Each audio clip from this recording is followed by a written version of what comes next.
for those who weren't in the session just now, Sian, can you just do a quick intro to yourself? Yes, just to myself. Yeah, that's fine. Of yourself. That's fine. So those of you who weren't in the previous session, my name's Sian. I'm Director of People, Partnerships and Strategic Projects at Intel. We're the largest independent travel management company in the UK, but I'm also Governance Director for Beam, one of our industry's trade associations. Welcome. Thanks, Sian. And Emma, why didn't you introduce yourself? I'm Emma King. I'm the CEO of CHS. So my amazing team have organised the event today, and yeah, I've been uncomfortable most of the day actually listening to the content. I have to be honest. Brilliant. Well played, Holly. Hi, I'm Holly Moore, and I am founder and CEO of Make Events, an events agency based in Manchester. Thanks so much, and thanks for being a part of it, guys. So just to set the scene, so we started off this morning, myself and Emma sort of started things off just by kind of introducing this idea of welfare, which was a bit of a sort of it was a bit of a flyer that we wanted to try and fit, because welfare just encompasses so many different things, and it was kind of this convergence around well-being, safety, Martin's Law, delegate health, delegate safety, looking after event organisers, looking after people in general, and to try and cram it into one sort of conference, really. And that's what we've been trying to do. So we started off with Callie, who spoke about relationships, which was actually a really fitting start, because I do think things start and finish with relationships. We then went to Martin's Law. We've then gone to disability law. We've gone to people law. And then we're finishing here now. And we I kind of made a joke that we'd scare you throughout the day and then try and make you feel better at the end of the day. But I don't think we scared people well, maybe Emma. Don't think we scared too many people. But that's kind of where we find ourselves at the moment. So I'm going to ask you guys just for your reflections, if that's all right first. And maybe for the people that weren't at everything, just give a bit of background to the sessions. I'm going to pick on you, Emma, if that's okay, because you've been diligently on your own chair for the whole thing. So just give me your reflections so far. What do you thought? Yeah, so for me, I did say at the beginning that, my advice for today was to sit in that uncomfortable place sometimes, and I have done. And I was saying earlier when the question around rooming, the anxiety for me today has actually been quite real, of just imagining things and thinking what could go wrong. But equally, I've been inspired by what could go right, and actually we have provided some solutions. And well done to you, Alex. I think the content today has been amazing.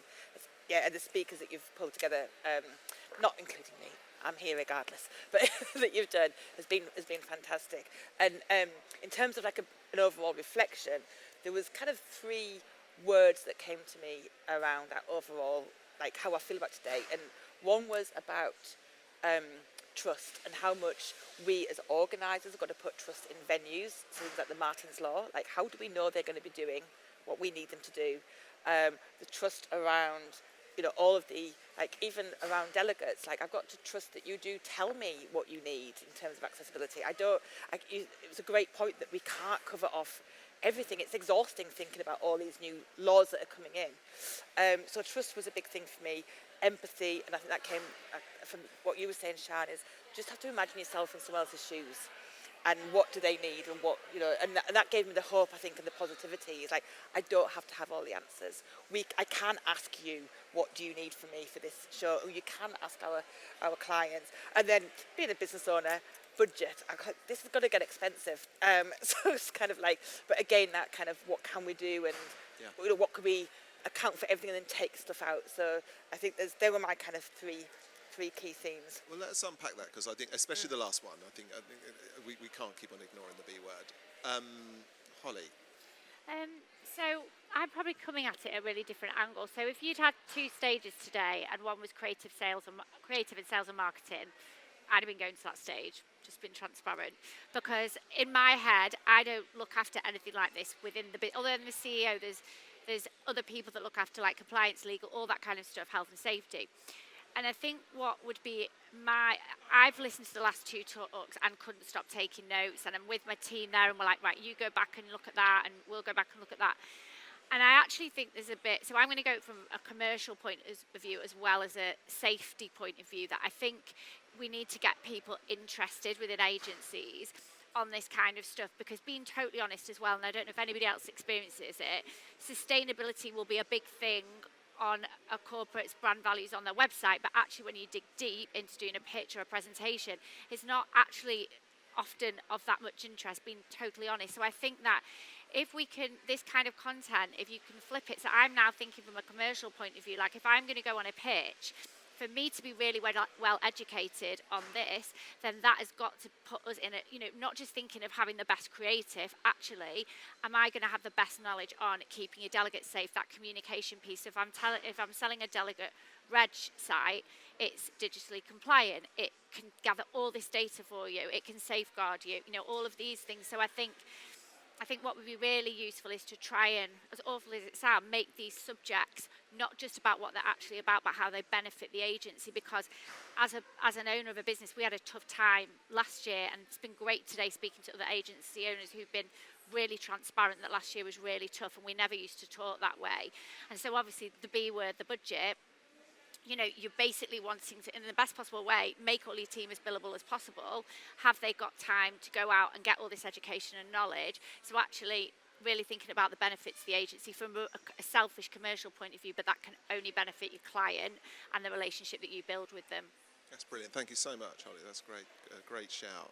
And then Sean, can you give me your reflections? Yeah. I mean, Holly's absolutely right. We when sustainability came in, it was lovely, and then people realised how much it was going to cost, and then the corporates went, no, we'll go to that venue because we're not going to pay the extra bit. Delegate safety will be the same to start with. The difference is that legislation has come in that people have to act. Obviously there is sustainability legislation, but it keeps getting kicked down the can by the government, so people don't now have to do what the things they need to do. There are actual legislations in place now to protect workers, and employees attending conferences and events are covered in those employment in the workers' rights bill and everything like that. So whether or not that's our employees or whether or not that's our clients' employees going somewhere, our job is to educate them on these new changes that have come in. But it's not scary, and it doesn't actually have to be that expensive to do that bit. It's far less expensive to promote employee welfare and well-being than it is to book probably a very, very have a completely carbon-free event, right? That's the easy sell. Absolutely, people that are engaged and involved as event organisers and buyers that know about this stuff will get competitive advantage. There is no way around it. You are then providing that added value for your clients that they won't get from an agency that hasn't. That's what it comes down to. So it's very much about balance. What's the laws that we've talked about, and I can understand I didn't so much hear the earlier sessions because I came up for lunch because I'm an agent, we like a free lunch. But what I can imagine is if someone has sat here and gone, oh my God, I need to know about Martin's Law, and I need to know about the Workers' Reform Bill, and I need to know about this, and I need to know about this. I mean, I work in law, and that would scare me because no one knows about all the laws, but you can take the bits that you need, and you can find it really, really easily and accessibly on Google. ChatGPT, if you have an AI policy, then you're allowed to use. Just joking. Then use those things, or ask your network. The one thing I pick up about, and CHS do this probably better than a number of other shows, is the networking that you have in this. It's intimate, and you feel comfortable asking. And we could chat. We're talking and asking things, and I'd be, what we do as an industry. One thing we do really well is share our knowledge and industry and network. It doesn't matter whether you come and ask for a policy. That's not about competitor. I'm stealing your client list or anything like that. Everything we can do to elevate the industry is better, and we should be sharing all of that. This transcends any form of competitor advantage or anything like that. Thanks, Sean. Right, Holly, who would want to be an event organiser at the moment, right? Laws, legislation. We haven't even touched sustainability, by the way, not today, and things like that. I'm wondering, you sounded more inspired than concerned. Yeah. Is that just you? How do your team really feel? Are they absolutely shitting themselves now? No, they're at the front there. So tell me how you feel about that, because this is tough, right? This is not easy, is it? I feel pretty inspired, but probably because we're not actually getting asked by the clients about a lot of this. So if clients were breathing down our neck, wanting to know all this stuff, yes, I certainly would feel under pressure. I feel inspired because I feel now I could go and educate them.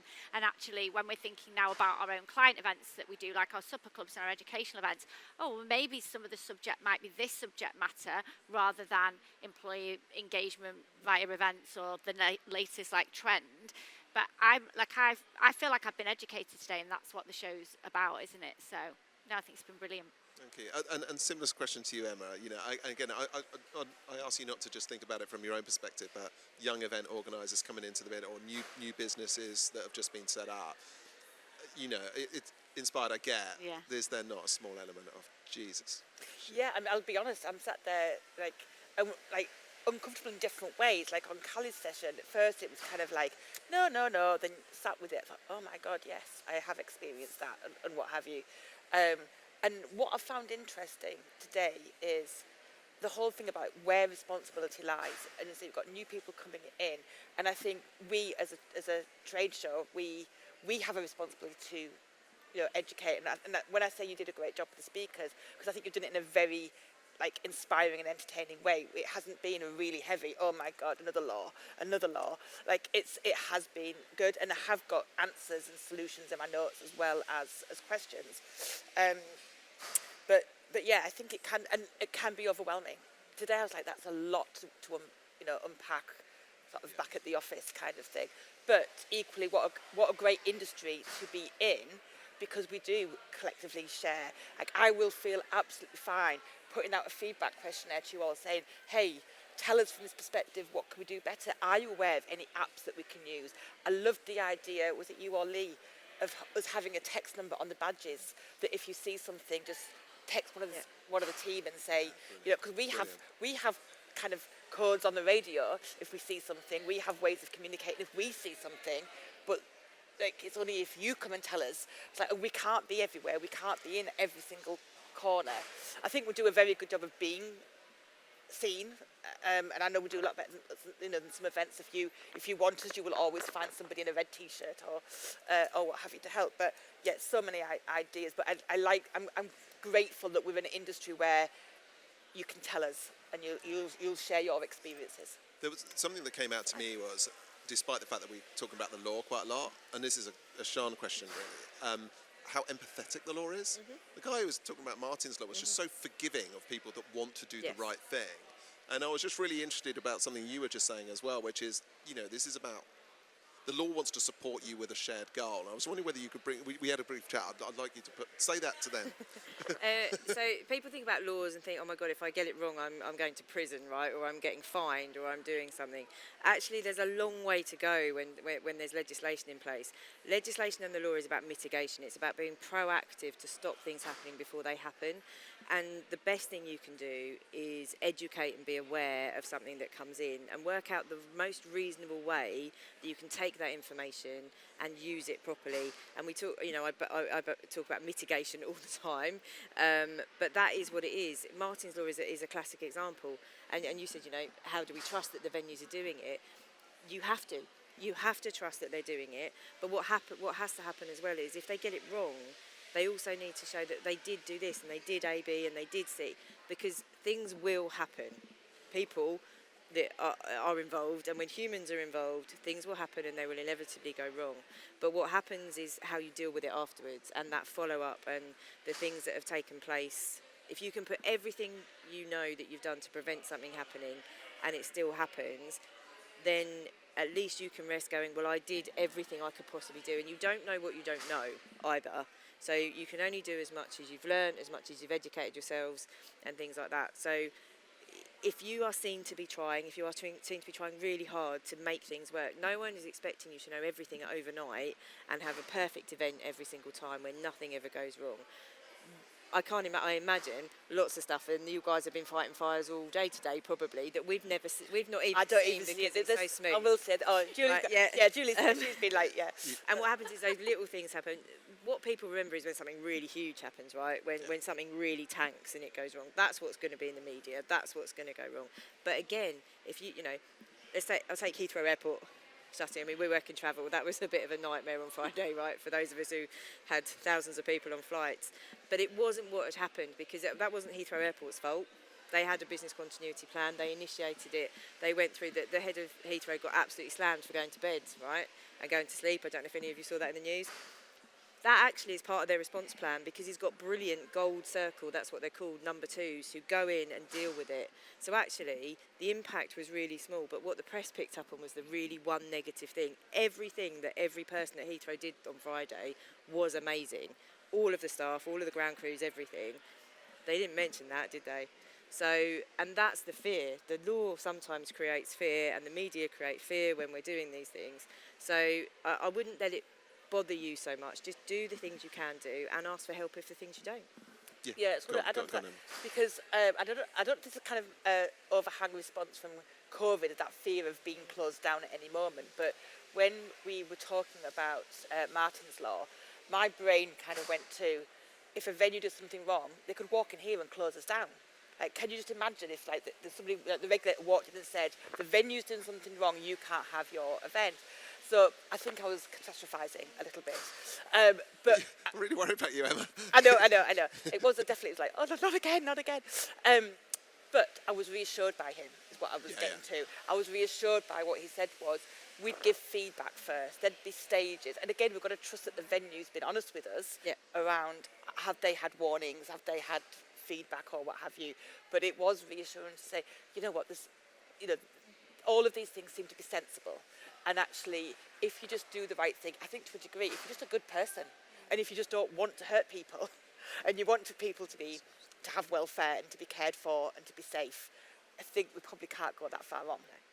Holly, I'm going back to some of the first thing you said, which was like this idea of opportunity, which was really just lovely to hear, because that's, if there's anything I want anyone to take out of today, it's that. But have you had a chance to sort of consider maybe welfare? I mean, I said at the beginning that I think we'll look back on 2025 and see it as a welfare year, in the same way as we've looked on the other. Is there an opportunity in that, with your CEO, marketing, sales, sort of head on?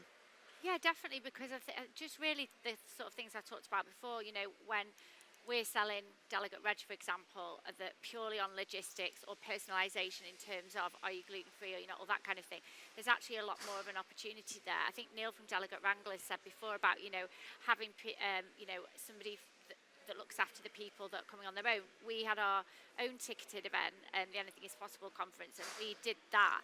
So if you're coming on your own, if you're feeling a bit uncertain, we did it really quirky. We had a little desk that said hello friends, and we'd put somebody in touch. We had a girl doing that. So I guess, like they were saying, the accessibility host, weren't they, before? Like, I think there's those kind of opportunities of, and also the other thing that occurred to me as I was listening was, I don't know if anybody else finds this now, we obviously always offer virtual hybrid as part of a bolt onto a conference, and there's not as much of an appetite for that at all anymore. However, if you're going to make the event inclusive, then actually you should be offering that. So I mean, we've taken tons of notes, and we're going to go between us and go, right, what are actually all the add-ons? And not just from a commercial, monetary point of view, but actually there's questions that we should be asking our clients to consider and think about. And, that whole thing Lee said, about the delegate experience being able to dip in and out. Any of you that do incentives will know it's a massive trend now to have a lot of free time, which has come a little bit from budget, but also people just want to relax. So actually, is that break between the end of the day and dinner that bit bigger, so you can FaceTime your kids, you can check your emails? I think back to the point of drinking as well, we were talking about this the other day, gone are the days when you go on a 2-day conference and it's basically, I'm going to get hammered on the first night, turn up with a hangover the second night.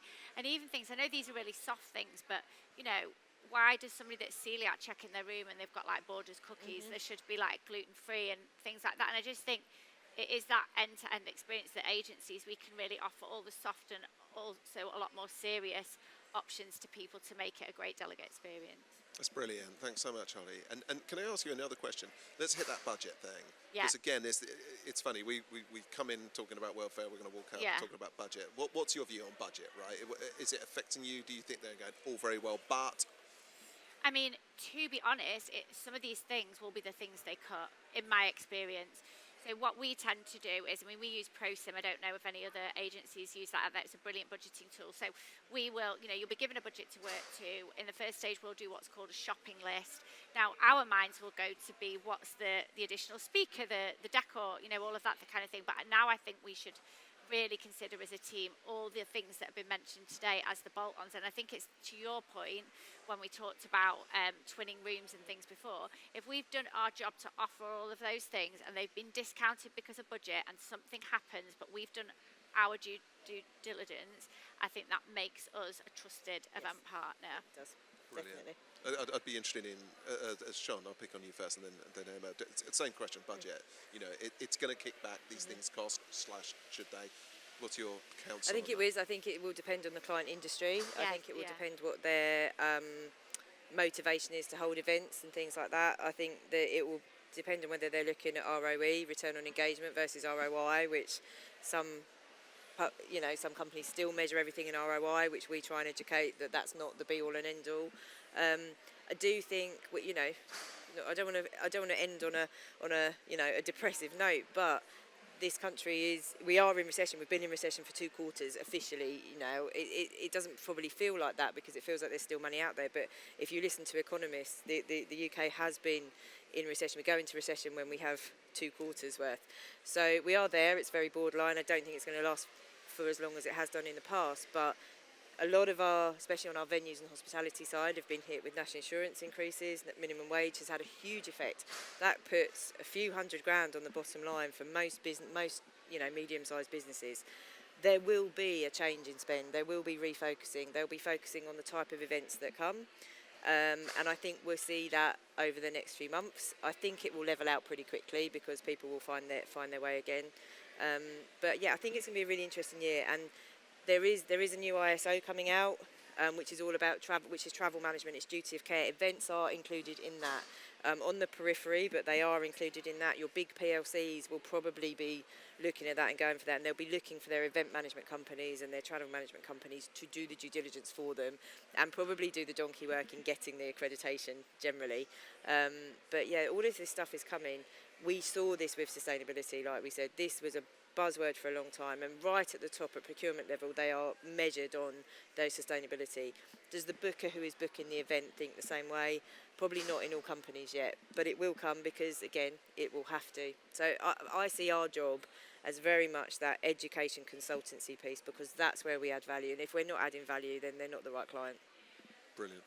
Emma, same question. Yeah, it's interesting because, of course, yeah, I was kind of like thinking, it's going to have a budgetary impact, but equally that I find that exciting, and I love a challenge like that. It's like, okay, given that we have to do this, how do we actually lead the way? How do we engage with people? How do we make things better? And therefore, so for you, it's kind of how does it open up more clients, but how does this event then open up to more people? And how do we get more, sort of different exhibitors in and different or not different, but more people coming to the event because they feel safe. And that's what I've loved about the ideas that I've written down. And all the speakers today, again, the Martins Law, it's like they were inspired by it. And I think that's what we've collectively done today, is go, actually, yeah, these are coming in, but they're not, it's all about welfare, it's all about being better at what we do. And I think if we think of it like that, and you just get creative with the budget, and, we all know how to, like, when we've got low budgets, like, how do you just redirect things or do things differently, or just include people and what have you. Before we, sorry, Holly, please. Just one thing. I was just thinking about the opportunity piece we were just mentioning. Is there any freelancers in the audience? Oh, great. So I think, because say for a small agency like us, we're like 20 people, I think, and you guys might do this, but anyone that can major on a niche at the moment, that you can bring into pitches, or, at least in that creative development piece. So let's say, for example, I was working with a client and I knew that, this was high on their agenda because I've researched into the company, but I probably can't afford to have someone full-time in-house that knows the absolute ins and outs, and maybe a consultancy agency would be too pricey for us to build into either a pitch or in the pre-prod, because then you've obviously got your margins and everything.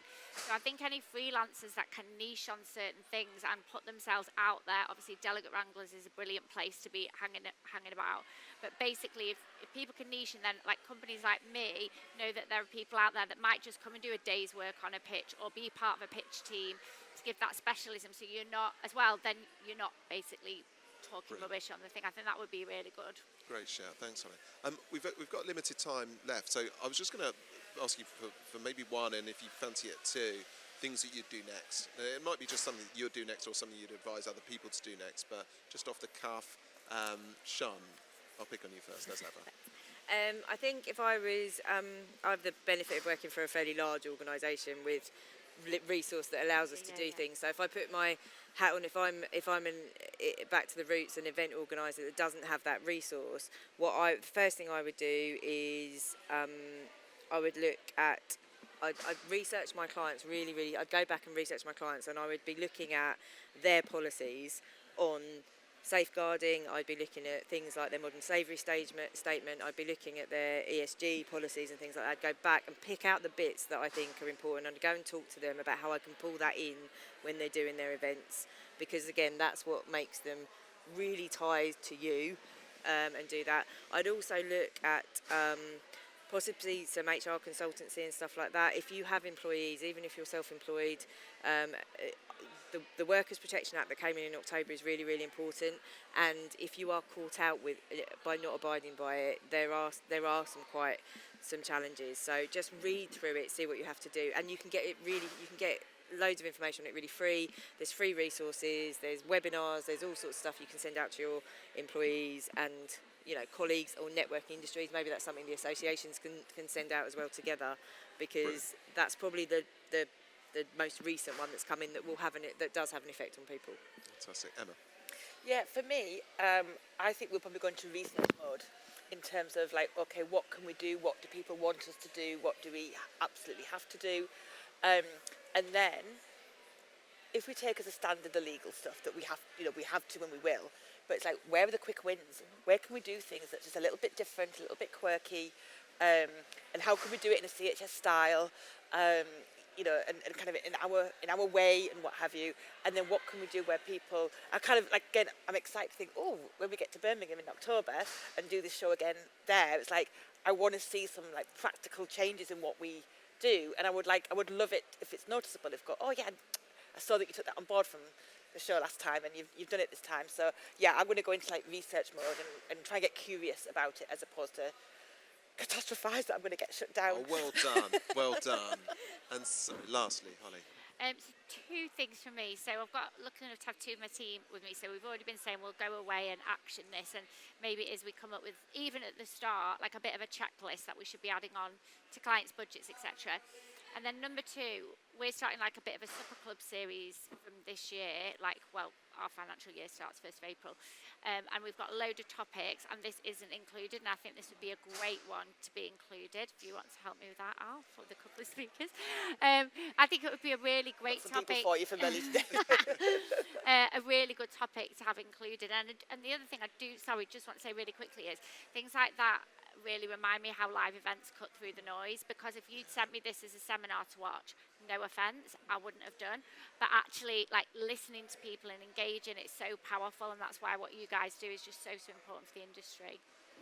Sorry to interrupt, just one more thing. When the word welfare has quite a negative connotation, especially in our country. We think of welfare and we think of people that possibly are at the very end of society that need lots and lots of help, but actually welfare is a really positive word. Welfare is everything that we do every day, especially in people teams and things like that. It's not about different segments, it applies to everybody. And I think if we're talking surviving and thriving, moving from someone's welfare to someone's absolute opportunity is where, and I think that's probably what the journey of today's been. If there's been that many takeaways, then let's not have negative connotations about looking after people. It's the best thing that this industry does. Do you know what? It's so funny you should say that, because we were having a big old row about what to call it. Okay. And we ended up calling it what it is, which is welfare. And it was and if in doubt, call it what it is and be judged on it. Look, so you're all CHS, and so thanks for making CHS great. I think it's been a really, really lively, interesting day. I hope it's gone really well over there as well as here as well. Thanks for leaning in. Thanks for sort of being a part of it, for your questions, for your interactions, just for supporting everyone that's been up on stage. It means a huge amount to us. I think it's kind of worked, this welfare thing. We might do it again, but we'll see how we go.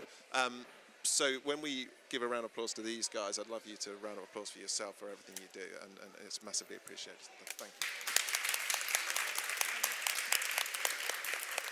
For a range of non-alcoholic and alcoholic beverages in a purely welfare and safe in the last session. Please go and grab a cup of tea or whatever you want to do next time. Thanks, Al.